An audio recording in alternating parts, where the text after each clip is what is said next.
The air in Los Angeles hung heavy with smoke, the sky painted an eerie orange as the wildfire stretched relentlessly into its second week.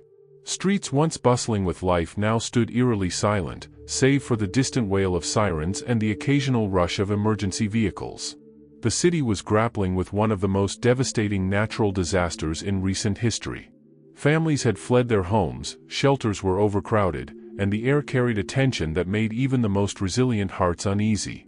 Amid the chaos, Leonardo DiCaprio, a name synonymous with Hollywood royalty and environmental activism, found himself driving through the desolate streets.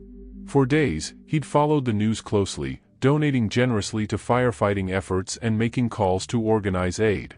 But tonight, as he looked out at the glowing horizon, something inside him stirred. This wasn't a problem he could solve from the comfort of his home. He needed to see it, to understand it firsthand. His hybrid SUV rolled to a stop near an evacuation zone. What had once been a community park was now a makeshift relief center, with tents pitched haphazardly and volunteers scrambling to distribute supplies. The sight was both heartbreaking and galvanizing. People sat on the grass, their faces streaked with ash and fatigue, clutching what little they had salvaged. The air buzzed with quiet conversations, the occasional sob of a child breaking through the hum. Leo stepped out of his car, his casual attire, jeans and a plain gray hoodie, making him almost unrecognizable. He pulled a baseball cap low over his face, not to avoid recognition, but to keep the focus on the people who needed help. He walked through the crowd, taking in the scene. A woman was comforting her elderly mother on a folding chair. A teenage boy sat with his dog, his arm draped protectively around the animal. Everywhere he looked, there were stories of resilience, fear, and survival.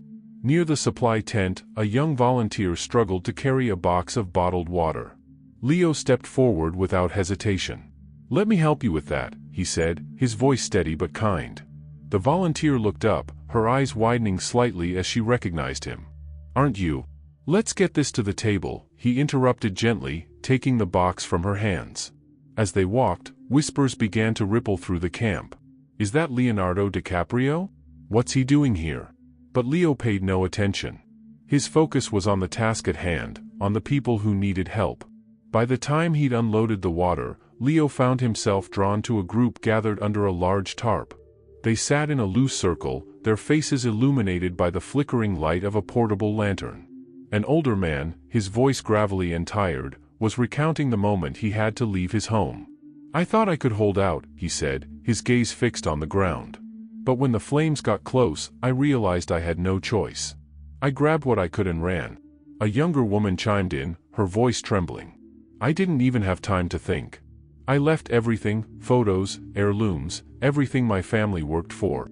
Leo stood at the edge of the group, listening intently. He could feel the weight of their stories, the shared grief and uncertainty that bound them together. Finally, he spoke, his voice quiet but firm. "I can't imagine what you've been through. But I promise you, people care. You're not alone in this." The group turned to him, their eyes searching his face. Some recognized him instantly, others only saw a man who seemed genuinely invested in their plight. Either way, his presence offered a small but meaningful glimmer of hope. As the evening wore on, Leo continued to move through the camp, offering a helping hand where he could. He spoke with parents worried about their children, seniors unsure of where they'd go next, and volunteers who had been working tirelessly to keep the relief efforts running. For each person he met, he brought not just practical assistance but a sense of compassion that lingered long after he walked away. Little did he know, his quiet visit to this relief center would become a turning point, not just for those he helped, but for himself as well. In the days ahead, his involvement would grow into something far greater, proving once again that even the smallest actions can ignite powerful change. The following day, news of Leonardo DiCaprio's quiet appearance at the relief center began to ripple through social media. It wasn't because he had called attention to himself, far from it. People who had seen him loading supplies, listening to evacuees, and offering comfort began sharing their stories. "Leonardo DiCaprio was at our shelter last night," one post read. "He didn't make a big deal of it, just jumped in and helped. We needed that more than words can say." The posts gained traction quickly, and soon, local news outlets picked up the story. But while the world marveled at the sight of a Hollywood icon stepping into the chaos, Leo was already back in the field, his presence understated yet impactful. This time, he had a plan. Through his foundation, he quietly arranged for more supplies to be delivered to the hardest-hit areas. Trucks filled with bottled water, non-perishable food, blankets, and medical kits began arriving at shelters across Los Angeles County. Each delivery was anonymous, but those in the know understood who was behind the generosity. Still, Leo didn't stop there. That afternoon, he returned to the same evacuation zone where he'd first offered help. The scene was even more desperate than the day before. More families had arrived, their faces etched with the fatigue of days spent fleeing danger and uncertainty. Children played quietly in the corners of the camp, their usual laughter replaced by the cautious whispers of a world turned upside down. Leo walked through the rows of tents, his steps purposeful but unassuming. His baseball cap was pulled low, and he carried a clipboard filled with notes. He stopped to speak with one of the volunteers, a young woman named Andrea who had been coordinating resources. Her eyes were shadowed with exhaustion, but her voice carried a determined edge. "We're running low on food," Andrea admitted, motioning toward a table that once overflowed with supplies but now held only a few cans and loaves of bread. "Every time a truck comes, it's gone in hours. And more people keep showing up." Leo nodded, his expression thoughtful. "What about housing? Are there any hotels or community centers still open?" Andrea shook her head. "Not enough. The few places taking evacuees are already packed." He frowned, jotting down notes on his clipboard. "Okay, let me make some calls. We'll figure something out." Andrea hesitated, her eyes narrowing slightly. "You're not just a volunteer, are you?" Leo smiled faintly, glancing around at the people milling about. "I'm just someone who wants to help." As the day wore on, Leo's quiet determination began to yield results. He called in favors from friends and colleagues, reaching out to hotels willing to offer their rooms to displaced families. By nightfall, the first families were being escorted from the crowded shelter to nearby accommodations, giving them a small but crucial reprieve from the chaos. Among them was the elderly man Leo had spoken with the night before, who clutched a small suitcase and murmured thanks as he climbed into a waiting van. "I didn't think anyone cared anymore," he said softly. Leo placed a hand on his shoulder. "A lot of people care. Sometimes we just need to remind each other." Meanwhile, back at the shelter, the atmosphere began to shift. Word of the hotel arrangement spread quickly, lifting spirits that had been weighed down by days of fear and uncertainty. People began to rally around one another, helping with what little they had, inspired by the unexpected kindness that had shown up in their darkest hour. Leo stayed until late that evening, working alongside the volunteers to unload supplies and clean up the area. He avoided the cameras that had started to gather outside, choosing instead to focus on the people who needed him most. But even as he drove home, the sight of the smoky horizon reminded him that the fight was far from over. What he had done so far was a drop in the bucket compared to the scale of the disaster. Yet, as he parked his car and sat in the quiet of his driveway, he couldn't shake the feeling that this was only the beginning. As the wildfire continued to rage on, Leonardo DiCaprio's efforts began to take on a life of their own. The quiet work he had started, arranging supplies, finding temporary housing, and personally visiting shelters, had sparked a ripple effect across Los Angeles. His involvement wasn't just making headlines, it was inspiring others to step up. The morning after his second visit to the relief center, Leo received a call from a well-known philanthropist. "I saw what you've been doing," the voice on the other end said. "How can I help?" Within hours, donations started pouring in, not just from celebrities, but from everyday people moved by the stories shared online.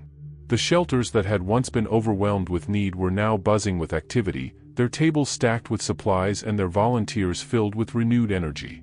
But Leo wasn't done. The evacuation zones were only one piece of the puzzle. Entire neighborhoods had been reduced to ash, their residents left with nothing but the clothes on their backs. Driving through one such neighborhood, Leo saw the remnants of a small diner, its windows shattered and its walls blackened by soot. Outside, a man sat on a charred bench, staring blankly at the ground. Leo pulled over and approached him cautiously. "Hey," he said gently. "Are you okay?" The man looked up, his face streaked with ash and tears. "This was my place," he said, gesturing toward the wreckage. I ran it for 25 years. Now it's all gone. Leo sat down beside him, the two of them silent for a moment as they took in the devastation. I can't imagine what you're going through, Leo said finally. But you're not alone in this. We're going to rebuild. The man gave him a skeptical look. Rebuild? Do you know how much that costs? How long it takes? Leo nodded. I do. But I also know that this city doesn't give up. And neither do you? That conversation marked the beginning of a new phase in Leo's efforts. Partnering with local businesses and community leaders, he launched an initiative to help rebuild the neighborhoods destroyed by the fire. The plan was ambitious: provide immediate relief for those displaced, while also laying the groundwork for long-term recovery. Volunteers began clearing debris from the streets, while architects and contractors offered their services to design and rebuild homes. Leo was involved in every step of the process, from attending planning meetings to rolling up his sleeves and helping clear rubble. His presence wasn't just symbolic, it was a rallying cry for the city. One afternoon, while working at a construction site, a young girl approached him, her face streaked with dirt but her eyes shining with determination. "Are you the movie star?" she asked. Leo smiled, crouching down to meet her eye level. "Sometimes. But today, I'm just here to help." The girl handed him a small piece of paper, a crayon drawing of a house with the words "Thank you" written in shaky letters. "This is for you," she said shyly. "For helping us?" Leo took the drawing, his throat tightening. "This is the best thing anyone's ever given me," he said softly. "Thank you." Months later, as the smoke finally cleared and the city began to heal, the impact of Leo's work was undeniable. Families who had once been displaced now had roofs over their heads. Small businesses were reopening, their owners standing proud despite the scars of what they'd endured. And while the wildfire had left a lasting mark on Los Angeles, it had also reminded everyone of the strength of their community. Leo never sought recognition for what he had done. When reporters asked him why he had gotten so involved, he simply said, "This is my city. When it needed help, how could I not?" But for those who had been touched by his kindness, his actions were unforgettable. In the end, the wildfire wasn't just a story of destruction, it was a story of resilience, humanity, and the power of one person to inspire an entire city to rise from the ashes.